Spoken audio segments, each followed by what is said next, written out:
നൽകാതെ സർക്കാർ വഞ്ചിച്ചെന്ന മത്സ്യത്തൊഴിലാളികൾ. ട്രോളിംഗ് നിരോധനത്തിന് മുൻപായി സംസ്ഥാന കേന്ദ്ര സർക്കാരുകൾ നൽകേണ്ട പണമാണ് ഇതുവരെയും ലഭിക്കാത്തത്. മത്സ്യത്തൊഴിലാളികൾ ക്ഷേമനിധിയിൽ അടച്ച 1500 രൂപ മാത്രമാണ് നൽകിയതെന്നാണ് പരാതി. ഓണത്തിന് തൊഴിലാളികൾക്ക് നൽകി വരുന്ന കിറ്റ് പോലും ഇത്തവണ നൽകിയില്ലെന്ന ആക്ഷേപമുണ്ട്.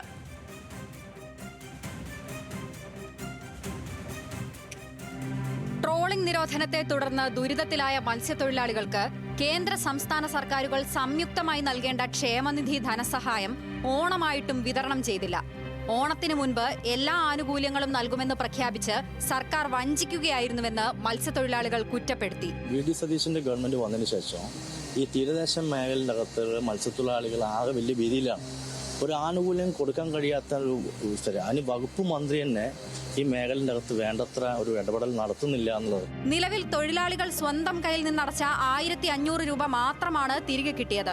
കേന്ദ്രവും സംസ്ഥാനവും വിഹിതമായി നൽകേണ്ട 1500 രൂപ വീതം 3000 രൂപ ഇതുവരെ ലഭിച്ചിട്ടില്ല. ഈ വറുതിക്കാലത്തും അടിയന്തര സഹായം വൈകിക്കുന്നത് മത്സ്യത്തൊഴിലാളി കുടുംബങ്ങളെ കടുത്ത പ്രതിസന്ധിയിലാക്കുകയാണ്. മത്സ്യത്തൊഴിലാളികളെ അരമുറുക്കിയിട്ട് ജീവിക്കുന്ന മത്സ്യത്തൊഴിലാളികളാണ്. പട്ടിണി കിടന്നു കഴിഞ്ഞാൽ കക്കാൻ പോകില്ല. കടലിനെ പറ്റി അറിയാനോ ഈ മത്സ്യത്തൊഴിലാളി അറിയാനോ ആ വകുപ്പ് അറിയുന്ന മന്ത്രി ആയിരിക്കണ്ടേ.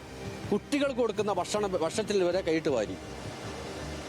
സ്കോളർഷിപ്പ് മത്സ്യത്തൊഴിലാളി കുട്ടികൾക്ക് സ്കോളർഷിപ്പ് കിട്ടിയ ദിവസം മറന്നിട്ടുണ്ട്. കടലിൽ ഇപ്പോൾ അപകടത്തിൽപ്പെട്ട് കഴിഞ്ഞാൽ ഒരു മരണാന്തര ഒരു സംഖ്യ കൊടുക്കലുണ്ട്. അതുവരെ ഇപ്പോൾ ഇല്ല. ജനങ്ങൾ ഏറെ പ്രതീക്ഷയോടെ അധികാരത്തിലേറ്റിയ സർക്കാർ മത്സ്യത്തൊഴിലാളികളെ പൂർണ്ണമായി അവഗണിക്കുന്ന നിലപാടാണ് സ്വീകരിക്കുന്നതെന്നാണ് ആരോപണം. മുൻ സർക്കാർ ഓണത്തിന് മുന്നോടിയായി മുഴുവൻ ക്ഷേമനിധി ആനുകൂല്യങ്ങളും പ്രത്യേക ഓണക്കിറ്റും വിതരണം ചെയ്തിരുന്നു. എന്നാൽ ഇത്തവണ എല്ലാം മുടങ്ങിയെന്നാണ് മത്സ്യത്തൊഴിലാളികളുടെ പരാതി. ന്യൂസ് മലയാളം, കോഴിക്കോട്.